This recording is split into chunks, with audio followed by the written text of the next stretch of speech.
Hello and welcome. I'm Asuma Katauka and you are watching Newsx. Well, let's take a look at some of the top stories.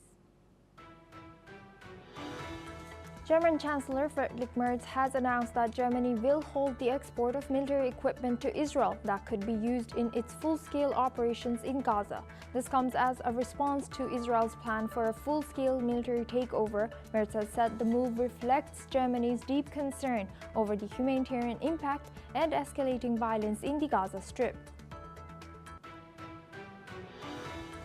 Hamas has called Israel's plan to seize Gaza City a new war crime, warning that the operation will cost it dearly. UN Human Rights Chief Volker Turk and Finnish Foreign Minister Elina Valtonen also slammed the plan, saying it violates international law and threatens Palestinians' right to self-determination.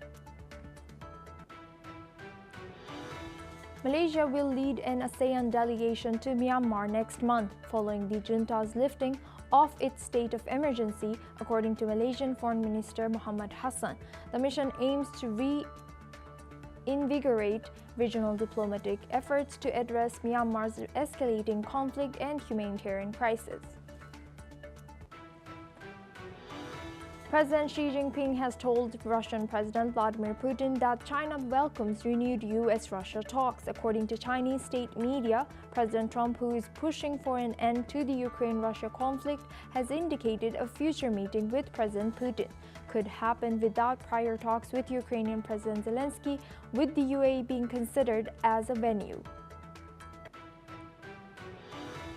Meanwhile, China's foreign ministry has publicly supported India over a steep U.S. tariff increase over New Delhi's continued purchase of Russian oil. Foreign Ministry spokesperson Guo Jing says China's opposition to abuse of tariffs is consistent and clear. U.S. envoy Tom Barak has hailed the historic move from Lebanon to disarm Hezbollah by the end of the year. Meanwhile, Israel has launched an airstrike in eastern Lebanon, killing at least 5 and wounding 10, despite a ceasefire since last November. Fast-moving wildfires are threatening Los Angeles County, with the canyon fire north of the city prompting evacuation orders as it grew beyond 1,500 acres, according to local media reports. Meanwhile, the Gifford fire in Central California, now the state's largest wildfire this year, has burned 99,232 acres with just 15% containment, injuring at least 4 and forcing road closures near Santa Maria. President Xi Jinping has ordered all-out rescue operations after flash floods killed 10 people and left 33 missing in China's Gansu province, according to local state broadcaster. The floods triggered by torrential rain swept through northwestern China, prompting a massive emergency response.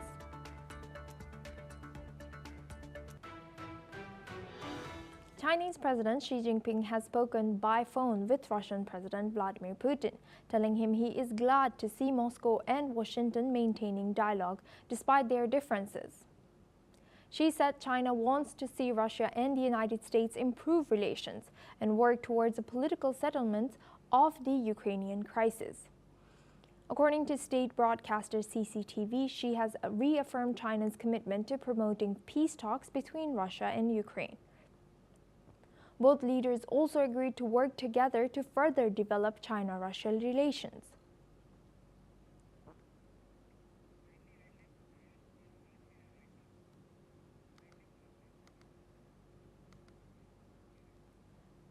Chinese President Xi Jinping has spoken by phone with Russian President Vladimir Putin, telling him he is glad to see Moscow and Washington maintaining dialogue despite their differences. Xi has said China wants to see Russia and the United States improve relations and work towards a political settlement of the Ukraine crisis. Now we are joined by Ross Feingold. He's a political analyst, joins us live from Taipei, Taiwan. Thank you, Ross, for joining us today. Good to see you. Now, with Xi Jinping reaffirming China's commitment to peace talks, how do you assess the likelihood of China playing mediating role in the Ukrainian crisis? How does China see it?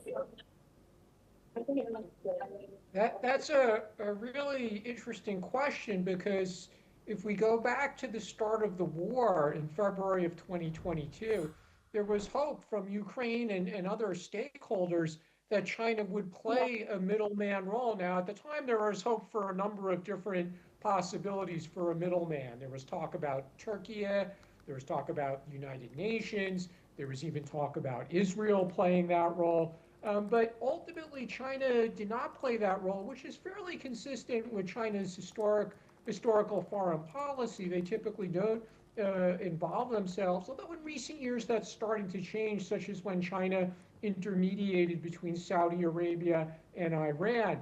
But the Ukrainians on multiple occasions have publicly appealed for China to play a role. And frankly, the Biden administration did several times as well in 2022 and 2023.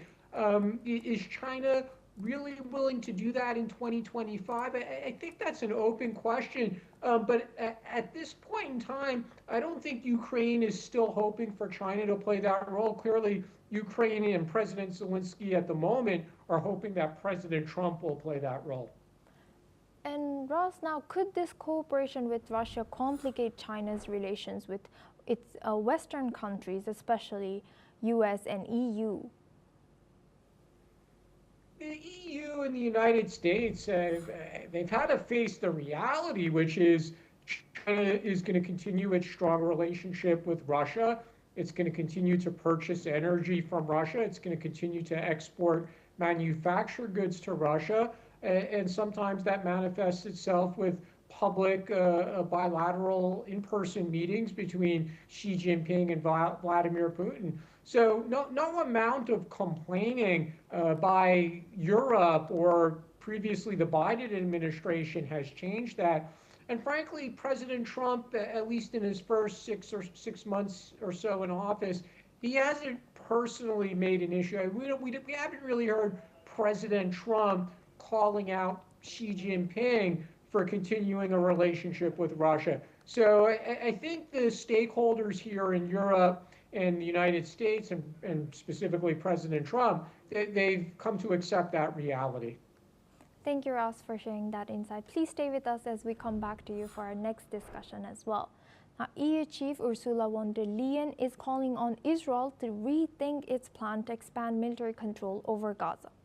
In a post on X, she urged the release of all hostages, full and unhindered humanitarian access, and said plainly a ceasefire is needed now. China has expressed what it calls serious concern over Israel's move. Foreign Ministry spokesperson Go Jiakun also said Gaza is an inalienable part of Palestinian territory and warned that only an immediate ceasefire can ease the humanitarian crisis and secure hostage releases. Beijing reaffirmed support for a two-state solution and signaled readiness to work with the international community for a lasting peace. Saudi Arabia has also condemned Israel's plan to take over Gaza City, while Hamas accused Prime Minister Benjamin Netanyahu's government of not caring about the fate of hostages, warning that expanding the offensive means sacrificing them.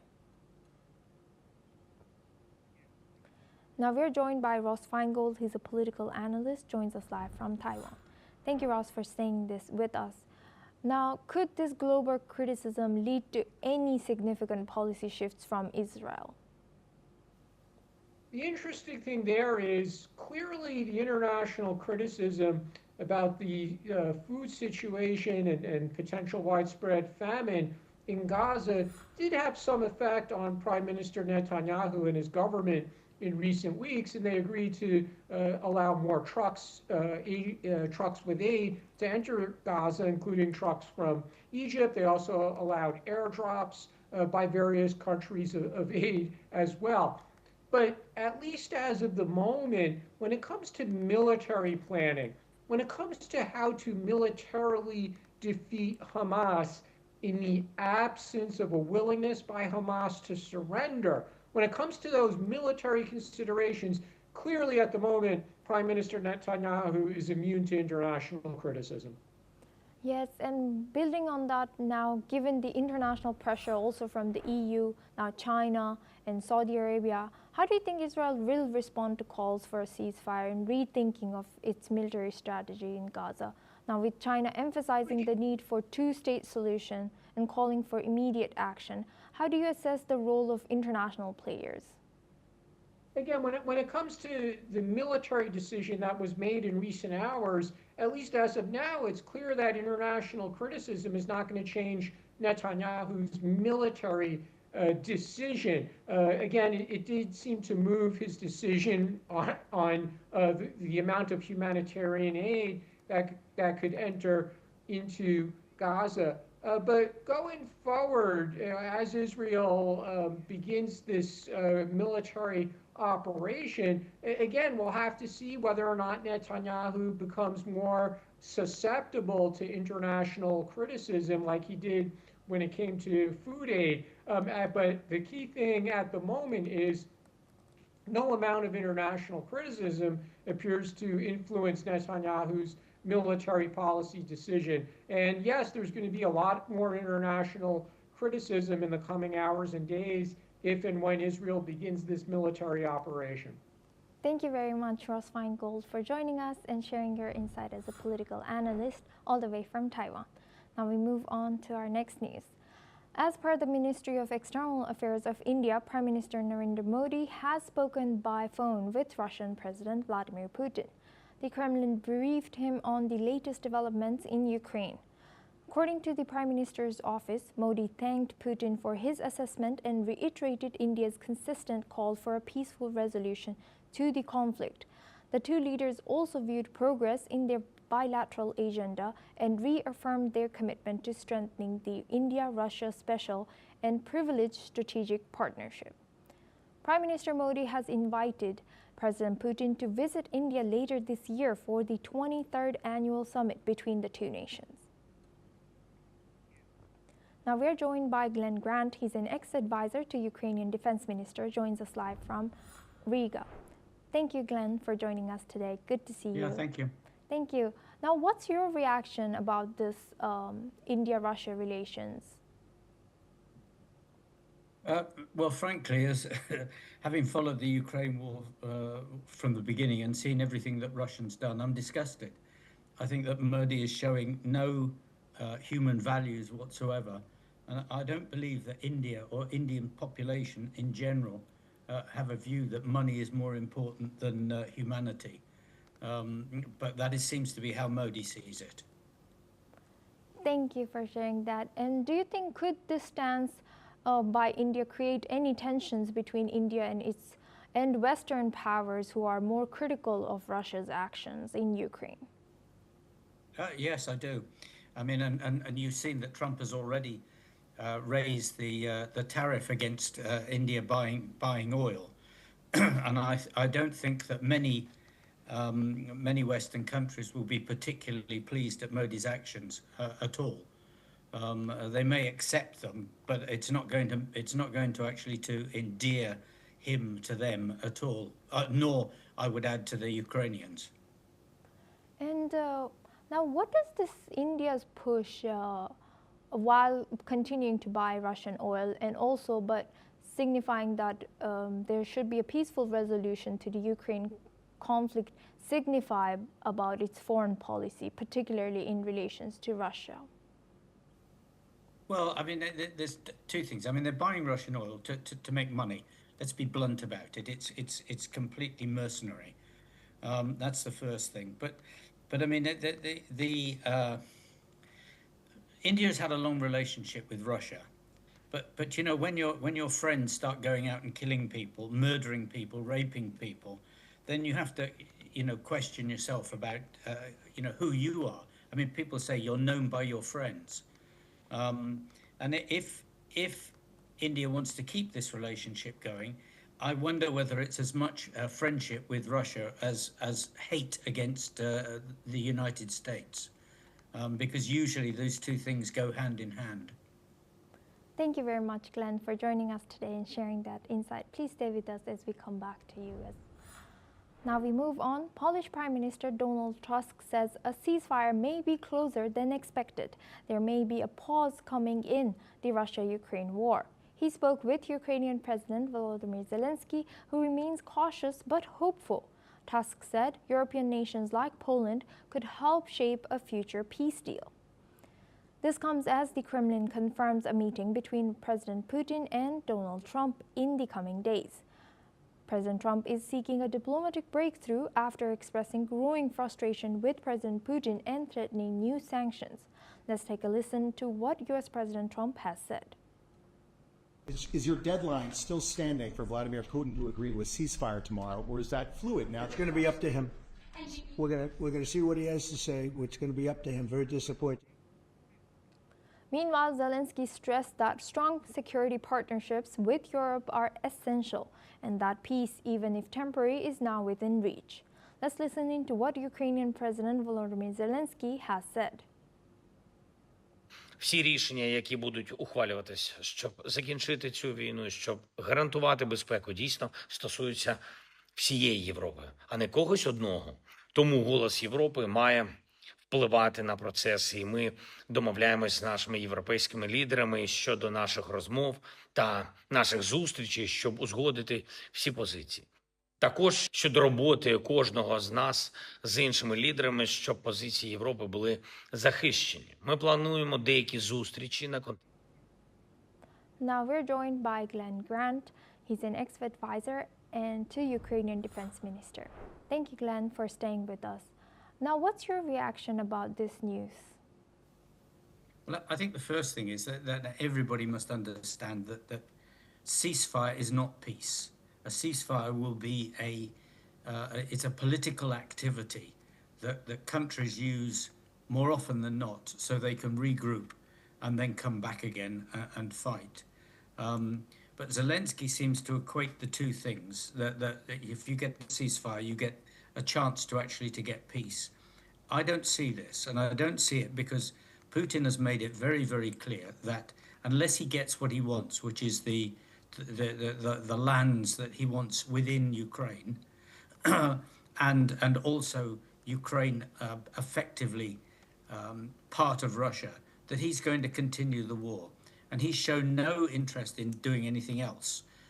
What he is doing at the moment, what Putin is doing, is chummying up to Trump as much as he can, because he knows that the only pressure that will go on Zelensky is from Trump and nobody else. Everybody's ignoring the Europeans, and they do have a say because this war is partly on their boundary. So there's a long way to go yet. And now looking at Poland, Glenn, given Poland's role, is there potential in them shaping a peace deal? How realistic do you think a ceasefire in the Russia-Ukraine conflict is in the near future? I think a ceasefire is quite possible if Trump plays the right games.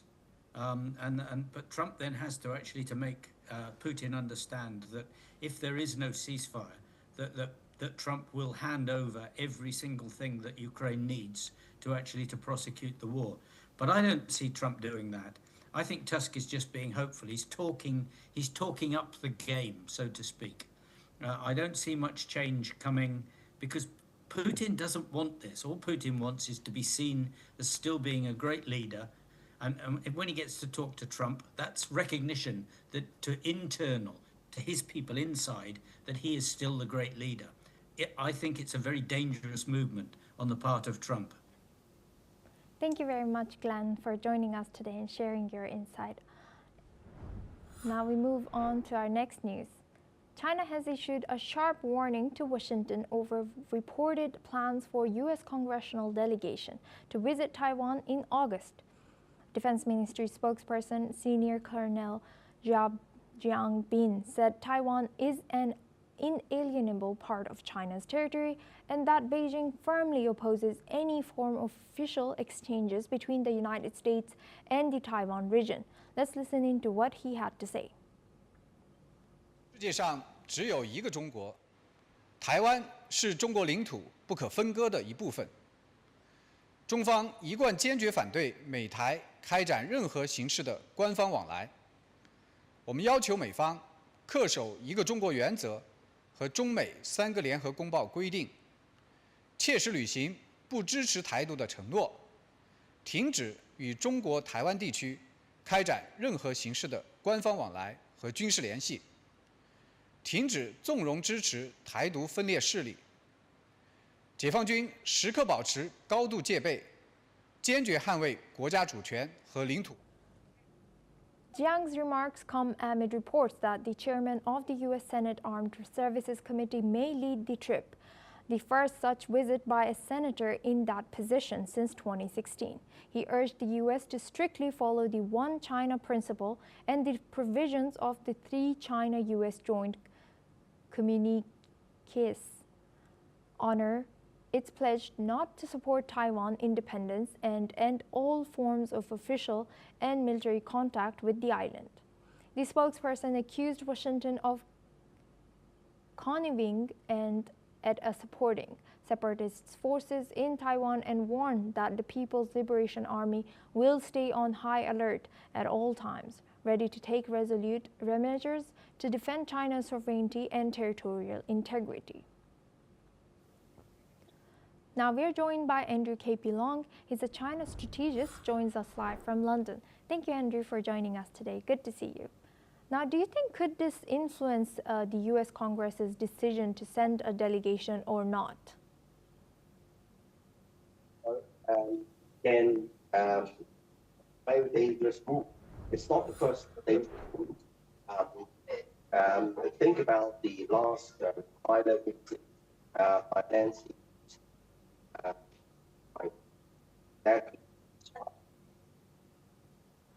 Strong reactions. Andrew, sorry, we couldn't hear you. Yeah, very strong reactions in terms of encirclement and also exercises around the Taiwan Island. So China's position is extremely clear that we follow one China, and America's position on that is also very clear, adhering to the one China policy.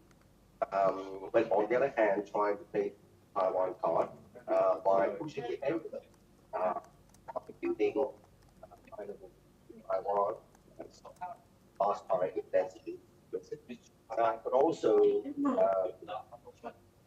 supplying arms to Taiwan. But that is also under the decades-long Taiwan Relations Act passed by the United States decades ago. So I think that we are seeing that the government was trying to push the envelope further. On the one hand, saying that they would support one China policy, also always follow that line, but trying to skittle around the edges, and by pushing the envelope in terms of high-level contacts, allowing the Taiwanese leaders to visit the United States or even on the pretext of passing through. So I think that this is also part of the American strategy of problems for China's position on that. Repeated many times, both openly, but also in the United Nations. So it's not still there, but what the danger is that by continuing this high-level contact, I think it's going to unsettle the stability of the Taiwan Strait. Think about the last Nancy Pelosi's visit, and this seems to repeat, which is extremely risky. Now, Andrew, with China's warning that it will take resolute measures to defend its sovereignty, what are the potential military or diplomatic ramifications of such a statement? Well, if there is a high-level visit, that could be a similar encirclement Taiwan Island by another high-level military exercises with planes flying over Taiwan, and missiles, and also naval patrols surrounding the island. But even though that's not an invasion, but it does cause a lot of problems and rapidly the Taiwan Strait, and also sounding alarming signals to countries in the region. So it's both concerned. That's not what Beijing wants, and also the end result probably not as the American ones. But on the other hand, seems to push the envelope. Everyone believes that they can have, but then, like tariffs, it's not going to end as good. Thank you very much, Andrew, for sharing that. Please stay with us as we come back to you for our next news as well. At least 10 people are dead and 33 missing after flash floods swept through China's Gansu province. Heavy rains since August 7th have triggered severe flooding, leaving villages submerged and roads blocked by silt and stones. Chinese President Xi Jinping has ordered rescue teams to make every effort to find the missing. He's also called on regions to stay alert as extreme weather events become more frequent. Video posted online shows rescuers escorting villagers through torrential floodwaters. China has been battling multiple weather disasters this summer, including last month's Beijing floods that killed 44 people. Now we go back to our guest discussions with Andrew KP Long. He's a China strategist. Thank you, Andrew, for staying with us. Now, what more can you tell us about the increasing natural disasters in China? Of course, the natural disasters are not only affecting China, it's affecting China's neighbors as well. Japan, other Asian territories, is part of the rapidly changing weather conditions, resulting in floods, resulting in typhoons, rising waves, and also volcanic eruptions. So China is no exception, but in China is complicated by the water scarcity and also uneven distribution of water around China, because China may be the world's fourth largest territory by size, but it's very poorly endowed in terms of fresh water availability per person. It's only a third of the world average, including sub-Saharan Africa. And then the distribution of water is very uneven. There is much more water than is normal in the South China, resulting in regular floods, and also water scarcity up north, resulting in drought. And then further complicated by water pollution, soil pollution, and so on. As far as the weather conditions are concerned, of course it is a huge issue because with sudden precipitation, the normal type of flood events, the ice swept away or will be inadequate, and that not only in China, happens in China, in other places around the world. But suffice to say that China's response seems to be much more efficient. For example, even in earthquakes, China quickly came to the scene, as in the case of Gaza a couple of years ago and years back, and similarly the flooding and sort of mobilizing for the civilian source. Thank you. Thank you very much, Andrew KP Long, for always joining us and sharing your insight.